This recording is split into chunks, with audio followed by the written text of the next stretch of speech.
Hello guys, आज ना मैं आपसे एक सवाल पूछूंगी. क्या आप भी परेशान हो चुके हैं रोज़ रोज़ के लड़ाई झगड़े से और आपको नहीं पता कि क्या करें, specially if you have a partner and even if you don't have a partner. तो लड़ाई झगड़ा आपकी लाइफ का रूटीन बन गया and you don't know how it became that way. So if you want to know exactly क्या चीज़ है जिसकी वजह से partner stop talking to each other and you don't communicate at all, which kind of makes resentment come in your heart, and then you have all these grudges, then I have the perfect place for you to get all your solution, and this is here in this podcast where I have Dr. Nisha Khanna with me, who's a marriage counselor. तो क्या था वो, मियाँ बीवी के झगड़े आप सुलझाते हो. हाँ. तो जो भी खिटपिट होती है ना, मैम गिव्स सॉल्यूशन और वो बताती हैं बहुत अच्छे से कि एग्जैक्टली क्या वजह होती है कि कन्फ्लिक्ट शुरू होता है और उसको कैसे जो है हम हैंडल कर सकते हैं, रिजॉल्व कर सकते हैं. So ma'am, it's a pleasure to have you hair.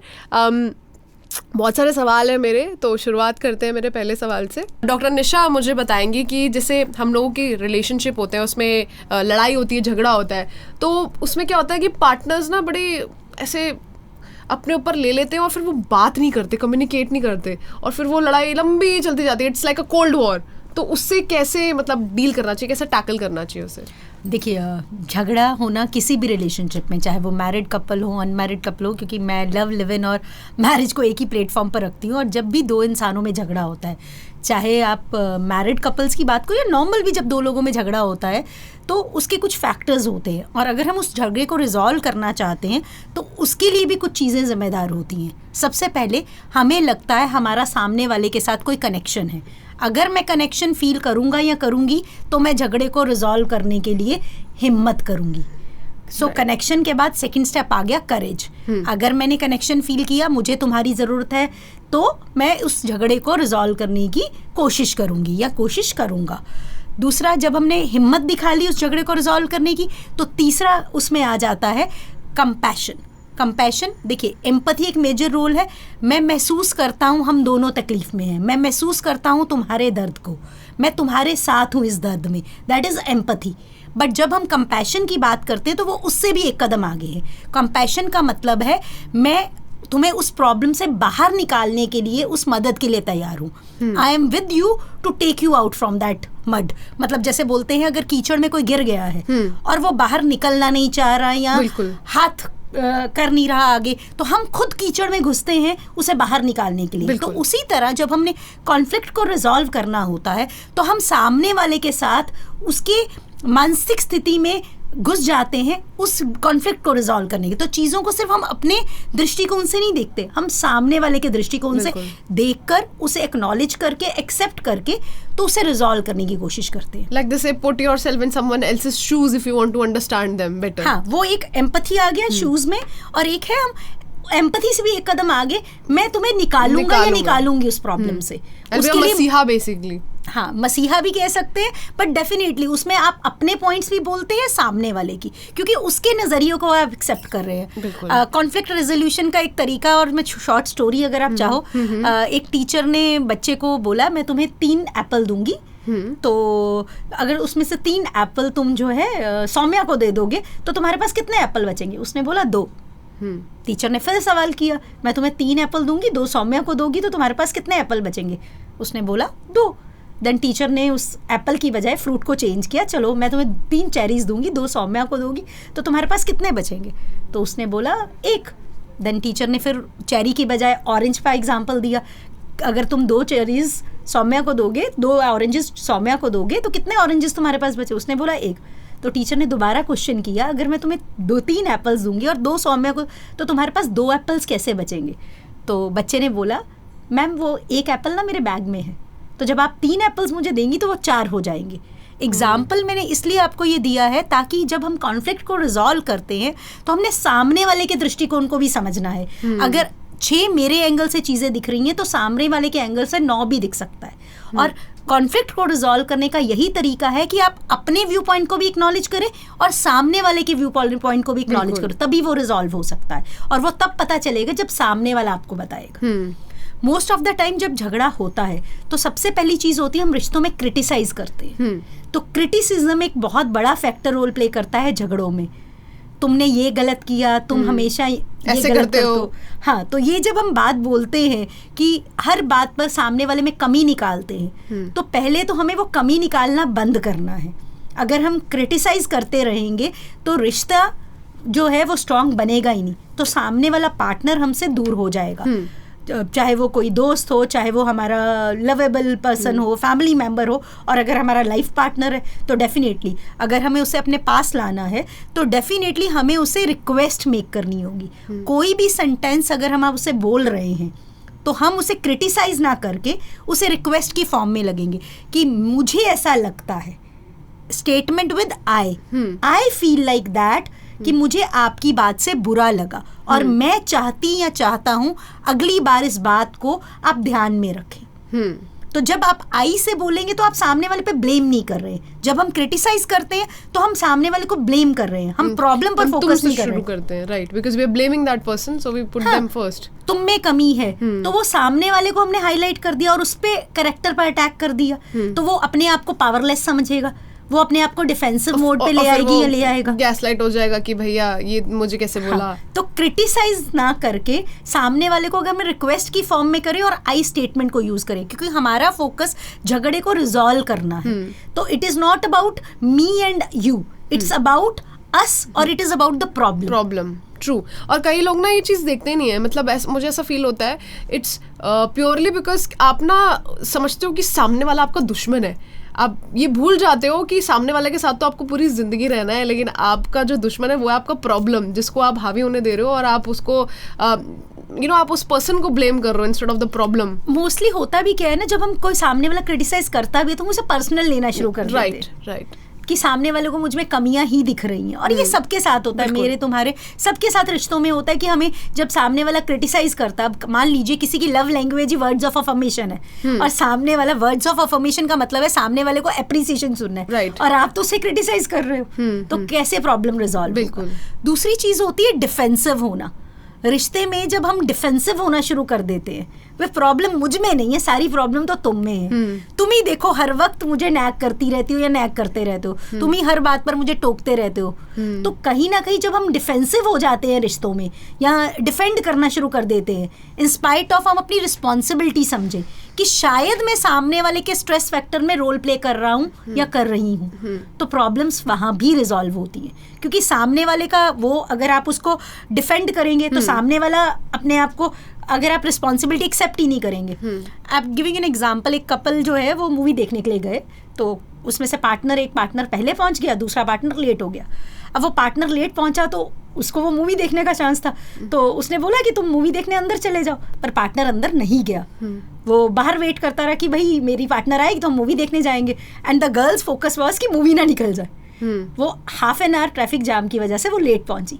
अब वो पार्टनर, और वो जैसे ही पहुंची तो उसने बोला पार्टनर मुझे देखकर मूवी हॉल में घुस जाएगा, उसने ध्यान नहीं दिया। अब पार्टनर को इस बात का बुरा लगा कि मेरे को आपने एक्सेप्ट नहीं किया रिस्पॉन्सिबिलिटी, उसका मूड खराब हो गया कि आप घुसे सिनेमा हॉल में और आपने मेरी इमोशंस को एक्नॉलेज नहीं किया, मैं तो हाफ एन आवर से वेट कर रहा था। तो आप ये छोटी सी चीज जो मैं आपको बता रही हूँ कि आप डिफेंसिव हो गए, सामने वाले के एंगल से हम चीजों को नहीं देखेंगे, क्योंकि सामने वाले को लगा कि सामने वाला आके मुझे बोलेगा, सॉरी बोलेगा, मैं लेट हो गया, वेट करवाया। अब वो वेट करवाना ही था, ठीक है ट्रैफिक जाम में हो गया, बट सामने वाला सूथन चाह रहा था। तो एक्सेप्टिंग द रिस्पॉन्सिबिलिटी, कई बार कोई पार्टनर जो है थक कर काम से आता है, आप उसे कोई बात बोल देते हो और वो ओवर रिएक्ट करता है। Right absolutely. In fact I was आप माइंड भी रीड करते हो क्या यार साथ साथ? नहीं, ऐसा कुछ नहीं। I was actually going to come to that कि ये होता है कि कभी कभी हम थके हुए आते हैं काम से। अब मान लो हस्बैंड है तो वो भैया, अब वैसे ही वो ऑफिस की चिक चिक सुन के आया है, वो घर पे आया तो उसने बीवी की भी वो सुनी कि बीवी की हो सकता है बड़ी जेन्युइन बात बोल रही हो,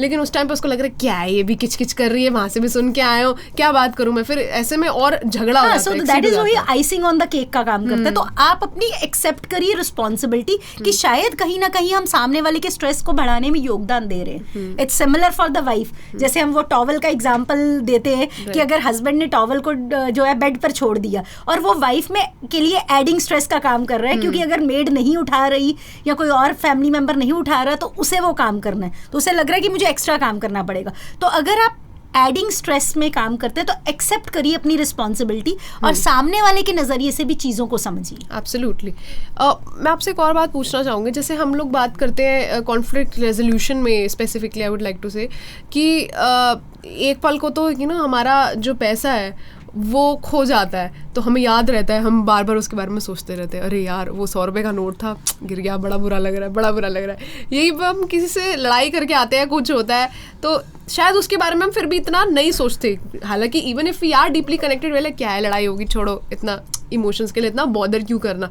तो ये डिफरेंस कहाँ से आता है एग्जैक्टली थिंकिंग में? देखिए, इतना बॉदर नहीं करना, अगर मान लीजिए आपकी प्रायोरिटीज़ क्या है. अगर आपके लिए काम प्रायोरिटी है, चाहे वो हस्बैंड हो या वाइफ हो, पर अगर आपकी प्रायोरिटी लिस्ट में है कि मुझे अपनी पर्सनल लाइफ को और प्रोफेशनल लाइफ को अलग रखना है, अब मुझे अपने पर्सनल स्ट्रेस को प्रोफेशनल लाइफ में नहीं आने देना, तो वो आपका कहाँ वर्क लाइफ बैलेंस प्ले करता है role.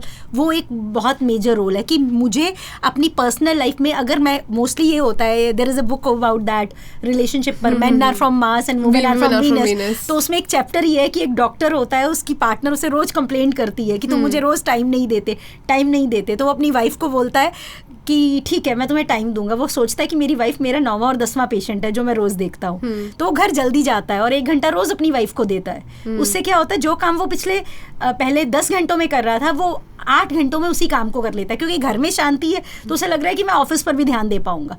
Again it depends upon, again couple quality time कितना स्पेंड करते हैं. फिर वही क्वेश्चन उस पर आता है, अगर एक पार्टनर आपके साथ जा रहा है कि 6 घंटे मेरा पार्टनर मेरे साथ शॉपिंग पर भी जाए, मेरा पार्टनर मेरे साथ घूमने भी जाए, वो हर जगह अवेलेबल नहीं हो पाते. हाँ, तो जब अवेलेबल नहीं हो पाते, आई think so that is about realistic expectations. बिल्कुल, दैट इज वेरी अगर हमारी एक्सपेक्टेशंस रियलिस्टिक नहीं है, भाई वो आएगा घोड़े पे सवार होके और प्रिंस चार्मिंग बन के सारी बातें मानेगा, तो that is not true. And vice versa for the husband also, कि मेरी वाइफ जो है वो काजोल की तरह साड़ी पहन के रात बस को काम करती रहेगी, मुझे खाना खिलाएगी, मुझे और काम पे भेजेगी, and that is about it. हाँ, तो वो मुझे लग रहा है कहीं ना कहीं unrealistic expectations plays important role जब झगड़े होते हैं. वो स्पेशली अगर हम रिलेशनशिप की बात करते हैं, husband wife relationship, lovable relationships की बात करते हैं, तो एक्सपेक्टेशंस मेजर रोल प्ले करती हैं. उसमें से कितनी रियलिस्टिक है और अनरियलिस्टिक.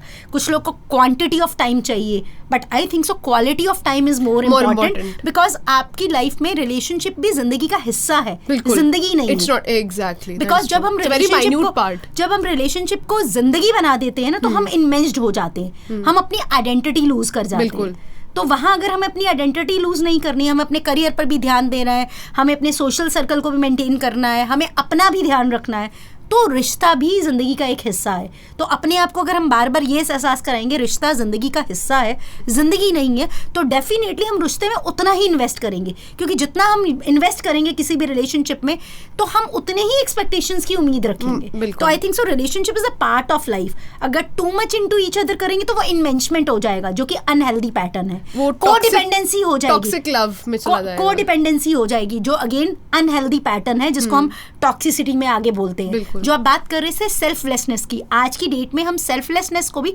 टॉक्सिसिटी बोलते हैं. तो जब भी हम रिश्तों को रिजॉल्व करने की बात कहते हैं, तो हम ये नहीं कहते कि आप अपने दिल की बात नहीं रखिए, हम बोलते हैं दोनों अपने दिल की बात रखिए और दोनों 2-2 कदम आगे बढ़ाइए. किसी एक के काम करने से कोई भी झगड़ा रिजॉल्व नहीं हो सकता. अगर आप कोशिश कर रहे हैं तो सामने वाला भी उतनी ही कोशिश करे. बिल्कुल. तीसरी चीज जो रिश्तों में होती है, मोस्टली हम नेम कॉलिंग करते हैं, सरकाजम करते हैं, वो भी झगड़ों की वजह बनता है. तो आपने मजाक किया, सामने वाले ने उसको किस तरीके से ले लिया, वो भैया लेके बैठ गया, अरे यार इसने मुझे ये बोला था, मजाक में बोला, लेकिन क्या मैं सच में ऐसा करता हूँ या करती हूँ. हाँ, तो वो एक मेजर रोल प्ले करता है, जिसे हम कंटेम्प्ट कहते हैं, और वो भी एक ग्रेटेस्ट प्रेडिक्टिव है ब्रेकअप का और डिवोर्स का रिलेशनशिप्स में. तो ऐसे में अगर हम ये कहें कि मुझे सामने वाले को अप्रिशिएट करना है और रिस्पेक्ट देनी है, और अगर पार्टनर ये बोल रहा है मुझे बुरा लगा, तो उसको बोलना है ठीक है, मैं आगे से इस बात का ध्यान रखूंगा, मैंने तुम्हारे नजरिए से चीजों को नहीं देखा, मे बी तुम्हें बुरा लगा है, I will be mindful further communication में या दूसरों के सामने. अगर तुम्हें लग रहा है मैंने रेडिक्यूल किया है, डिसरिस्पेक्ट किया है, तो सामने वाले के नज़रिए से चीज़ों को समझना, जो मैं कह रही थी, वो मेजर रोल प्ले करता है. आप अप्रिशिएट करिए, रिस्पेक्ट करिए सामने वाले के ओपिनियन को, वहाँ पर एक आ जाता है. और एक मेजर और फैक्टर होता है जिसे हम पहले बोल रहे थे, साइलेंट ट्रीटमेंट. राइट. उसे हम बोलते हैं stone वॉलिंग in relationship. Partner Netflix पे, सोशल मीडिया पे दूसरों से एंगेज होने में ज़्यादा टाइम स्पेंड करता है, आपकी बातों को पूरी तरह से ध्यान से नहीं सुनता, आपको अवॉइड करता है, उसका रीज़न वो टेंशन फील कर रहा है, वो नम फील कर रहा है, उससे वो इमोशन संभाली नहीं जा रही। जबकि उस पार्टनर की ड्यूटी है कि वो ये बताए कि मुझे पहले सेल्फ सूथ होना और फिर री एंगेज करना है। कि मान लीजिए मैं इस वक्त, मुझे गुस्सा आ रहा है, मैं अभी बात करने के लिए तैयार नहीं हूँ, मुझे बहुत ज़्यादा एंग्जाइटी हो रही है या टेंशन हो रही है, लेट मी सेटल डाउन, हम इस टॉपिक पर बाद में बात करते हैं।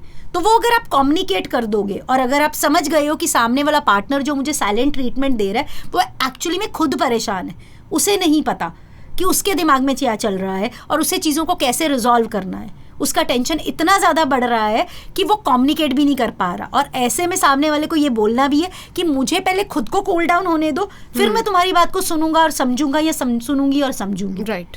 तो वो तरीके हैं, अगर हम छोटे छोटे इन तरीकों को अगर ध्यान में रखें तो मुझे लगता है कॉन्फ्लिक्ट्स को रिजॉल्व करना आसान हो जाएगा।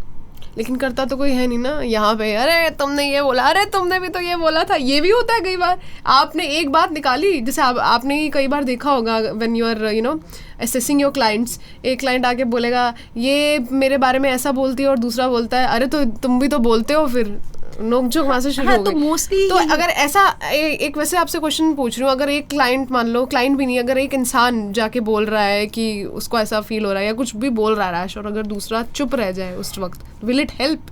देखिए, अगर दोनों उस वक्त बोलेंगे तो झगड़ा बढ़ेगा ही, तो रिजॉल्व तो होगा नहीं। और डेफिनेटली अगर एक इंसान गुस्से में है, आप उस वक्त उसे एक्सप्लेनेशन देने भी जाओगे तो वो कितना उसको रिसेप्टिवली ले रहा है वो हमें पता नहीं है। तो आई थिंक सो, मुझे लगता है टेम्पर को कूल डाउन होने में टाइम तो देना जरूरी है, बट हाँ वो टाइम इतना लंबा ना हो जाए कि वो रिश्ते में दरार का काम करे। कई बार वो ये होता है कि कुछ लोग दिनों तक और घंटों तक बात नहीं करते हैं, और जितना ज़्यादा बात नहीं करोगे उतना ज़्यादा वो टेंशन और बढ़ता जाएगा।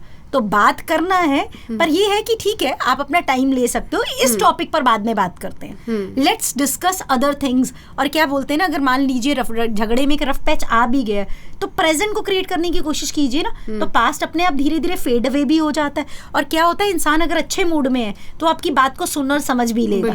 अगर वो गुस्से के मूड में रहेगा तो चाहे वो फीमेल पार्टनर हो या मेल पार्टनर हो, तो दूसरे की बात को उतना रिसेप्टिवली नहीं सुन पाएगा और समझ पाएगा। अच्छा, एक और चीज़ है, जैसे like I have seen this happening in very close family only, कि क्या होता है ना कि आपका जो बिहेवियर है वो इस तरीके का डेवलप हो जाता है कि आप चेंज करना चाहो भी ना, सुनना चाहो भी, तो भी आप नहीं करते, because and then you give it a tag कि अब तो एज हो गई, अब तो चेंज होगा ही नहीं, अब तो 60-70 की हो गई उम्र, अब यही पैटर्न है, ऐसे ही चलेगा। इज इट एक्चुअली ट्रू, और can you actually change your behaviour when you grow old? And क्योंकि क्या होता है कि like usually females are very expressive and men are unexpressive. ये भी एक बहुत बड़ा कारण है कि हम बातें बोलते हैं और सामने वाला सुन रहा है नहीं सुन रहा हमें पता नहीं लगता, वो किस दिमाग में क्या लेके सोच रहा है उसे, ये भी हमें नहीं पता लगता। तो उससे क्या होता है कि जो फीमेल्स है they feel like they are not being heard enough, और जो मेल्स है उनको ऐसा लगता है कि क्या है, रोज रोज का चिक एक ही बात होती है, इसके पास कोई और वो नहीं है, तो the feelings are invalidated from both the side. तो ऐसा है क्या, is age really a factor in? देखिए, अगर कोई भी इंसान बदलना चाहता है तो एज तो उसमें कोई फैक्टर प्ले नहीं करती है। अगर आपको 60 साल की उम्र में बदलना है तो 60 साल की उम्र में बदल सकते हैं, अगर आपको 50 की उम्र में बदलना है, 50 की एज में बदल सकते हैं, आपको 40 की एज में बदलना है, इट्स योर पर्सनल चॉइस। तो सीखने की कोई उम्र नहीं होती अगर आप ओपन टू लर्निंग हो। जैसे अगर आप लेट सीखे तो डेफिनेटली हमारी कुछ लर्निंग और मोटर स्किल्स कम हो जाती हैं, वक्त के साथ हमारी बॉडी की फ्लेक्सिबिलिटी कम हो जाती है, पर बहुत सारे लोग हैं कभी भी कुछ भी नया सीखा जा सकता है, उसके लिए ओपन होना ज़रूरी है। और अपनी इमोशंस को लेकर ओपन होने में, चाहे वो मेल है या फीमेल है, आई वुड से हम बोलते हैं कि मेल ज़्यादा एक्सप्रेसिव नहीं होते, पर बहुत केसेस में फीमेल भी एक्सप्रेसिव नहीं होती। अगर स्पेशली हिंदुस्तान की बात करें और 70% हिंदुस्तान में वुमेन वर्किंग नहीं है, वो हाउस वाइफ्स है, तो कहाँ उनकी वॉइस आउट होती है और उनको अवेयरनेस भी होता है कि मैं बोलना है कि नहीं बोलना। अगर मतलब आप अपनी मदर्स की एज पे चली जाए तो कितना ओपनली होकर वो अपने आपके फादर को बोल पाती है और कितना ओपनली होकर आपके फादर सुन पाते हैं उन चीजों को, तो वो भी एक मेजर रोल प्ले करती है, personality trait somewhere. She tells me now, she is like, आप ये वाली जो जनरेशन है आप बच्चों की, यू फट फट फट फट फट, like this is what it's called the फट फट जनरेशन, जो फटाक से एकदम जवाब दे देती है, उल्टा भी बोल देती है कोई सामने से, मतलब basically we do not want anyone to mess with us. But on the other hand हमारे पेरेंट्स जो थे वो बहुत ही शांत स्वभाव के थे, तो कुछ कोई बोलता भी था तो जवाब नहीं देते थे. फॉरगिवनेस मेजर रोल प्ले करती है. अगर आप सोचिए कि कॉन्फ्लिक्ट को अगर आपको लंबा खींचना है तो जब तक आप माफ नहीं करोगे तो तब तक तो रेजोल्यूशन हो ही नहीं सकता ना किसी भी प्रॉब्लम का. Also you got to stop rubbing the salt on the wounds. Because if you keep doing that, then you're only going to hurt yourself, है ना, in the long run. क्या बोलते हैं ना, लस्सी में जितना मर्जी पानी डालो और उतना पतला कर लीजिए, तो वो हमारे ही हाथ में, हम कहाँ हम स्टॉप करना चाहते हैं और कब स्टॉप करेंगे. और मुझे लगता है जब आप प्रेजेंट क्रिएट करोगे ना तो पास्ट के वुंड धीरे धीरे कवर अपने आप हो जाते हैं. बट कई बार क्या होता है, कुछ उस पास्ट की रट में ही कुछ लोग रहते हैं, वो ब्लेम गेम में चलते हैं कि तुमने ये किया, तुमने वो किया, चाहे वो इनफिडेलिटी का इशू हो, चाहे तुमने किसी काम में मदद ना किया हो, तुम उस वक्त मेरे साथ नहीं थे जब मैं प्रेग्नेंट थी, जब मैं हॉस्पिटल में थी. तो वो जो चीजें, छोटी छोटी बातों को अगर हम लेकर बैठे रहेंगे तो जिंदगी तो आगे नहीं चल सकती. तो बिल्कुल रुक जाएगी. तो मतलब मुझे लग रहा है कि एक वक्त तक आके, मैं फिर वही कहती हूँ कि हम सब एडल्ट हैं, 18 साल 20 21 साल 25 साल, हम कितनी सालों तक अपने पेरेंट्स को, अपने सर्कमस्टांसेस को, अपनी चीज़ों को ब्लेम करते रहेंगे और फिर पार्टनर को ब्लेम करेंगे. एक जोक भी है ना, हम शादी इसलिए करवाते हैं किसी एक चीज़ के लिए हमें ब्लेम करना होता है तो पार्टनर ही होता है. राइट. एक और जोक भी है, आपको पता है, लव में, मतलब मैरिज में, लव मैरिज नहीं करनी, मुझे अरेंज मैरिज करनी, क्योंकि कल को अगर कुछ गड़बड़ हुई तो मेरे माँ बाप को मैं ब्लेम करने लायक रहूंगी, आपकी वजह से हुआ है. वो एक ब्लेम फैक्टर जो होता है कि हम सामने वाले को ब्लेम करते. तो मुझे लगता है कहीं ना कहीं हम रिस्पॉन्सिबिलिटी समझ लें कि हमारी जिम्मेदारी है, तो मुझे लगता है चीज़ें उसमें बहुत आसानी से रिजॉल्व हो सकती हैं, चाहे पेरेंट्स के, चाहे चाइल्डहुड इश्यूज हो, कुछ भी इश्यूज हो. तो जिन लोगों को ट्रॉमा होता है कि उनके साथ ऑलरेडी ये चीज़ हो रखा है और they have a very tough time opening up, तो उनके लिए क्या एडवाइस है, क्या करना चाहिए? मतलब because they won't talk and obviously they won't open up, so you won't know कि क्या चल रहा है. तो कॉन्फ्लिक्ट रिजॉल्व करना तो दूर, कॉन्फ्लिक्ट के बारे में ही पता नहीं लगेगा आपको. तो मुझे वहाँ लगता है इंडिविजुअल कंसल्टेशन का ज़्यादा रिक्वायरमेंट है एज अ कपल, क्योंकि क्या है, अगर आपके चाइल्डहुड इश्यूज है, फैमिली इश्यूज है, another thing, there are 2 types. One is that person is consciously not telling. जैसे हम, for example, if I am an introvert, मतलब अगर कोई बात करेगा तो यार ये बात तो करती है, because I am not a shy person. Right. I may be choosy with whom I have to talk. Right. But अगर शाइनेस आपका ट्रेट है, आप एजर्टिव नहीं हो रिलेशनशिप में, तो वो एक स्किल सेट है जिसे सीखा जा सकता है. अपनी इमोशंस को फील करके, मतलब कुछ लोग ये बोलते हैं मैं नहीं बोलूंगा और नहीं बोलूंगी, that's your conscious choice. You do not want to learn that skill set. जैसे अगर आपको ड्राइविंग करना नहीं सीखना, आपकी कॉन्शियस चॉइस है. सही बात है. आपको एक्सरसाइज नहीं करना, आपकी कॉन्शियस चॉइस है. आपको अनहेल्दी खाना खाना, वो भी आपकी कॉन्शियस चॉइस है. उसी तरह अगर रिश्तों में एजर्टिव नहीं है तो एजर्टिव होना हमारी कॉन्शियस चॉइस है. हम उस चॉइस को लेना चाहते, नहीं लेना चाहते, वो हमारे हाथ में. झगड़े को रिजॉल्व करना भी हमारे हाथ में. हम करना चाहते और नहीं करना चाहते. तो मुझे लग रहा है जब हम करना चाहेंगे कुछ, तो वो कहते हैं जहाँ चाह वहाँ रहा. तो अगर झगड़े रिजॉल्व करने हैं तो चीज़ें अपने आप आसान हो जाएंगी. तो फिर वो जब हम चलना शुरू करते तो कारवां अपने आप मिल जाता है. बिल्कुल, क्या बात बोली आपने, ओहो शायरी. सो आई गेस गाइज हमें बहुत सारी चीज़ें पता लगी. एंड निशा, एक बात मुझे आपकी बड़ी अच्छी लगी कि आपका समझाने का तरीका बड़ा, मतलब टू द पॉइंट है. Like, because when you talk, you have all of these examples which you have already faced, and with your clients आपको कितने सारी चीज़ें भी सीखने को खुद के लिए भी मिलती होंगी. So it's a continuous process of learning. और जैसा निशा ने बहुत ही rightly state किया, if you want to resolve a conflict, you will do anything to resolve it. And if you don't want to, then you'll keep making excuses. And I think ये और भी बाकी चीज़ों के लिए भी valid है, be it your work, be it your love life, be it your social circle, हर चीज़ के लिए. So if you want to be a person जिसको लाइफ में एक्चुअली आगे बढ़ना है, तो ग्रजेस को छोड़ दो और actually start working on yourself, your self growth, your self esteem, because that's really important. And we had a lovely session with you ma'am, and we'd like to have you again in the future. So guys, अगर आपको ये session पसंद आया तो बस फिर क्या है, पसंद आया तो दोबारा इनको पकड़ के ले आएंगे, and we'll do this again. तब तक के लिए हमें अपना प्यार देते रहे, and yeah, keep watching us.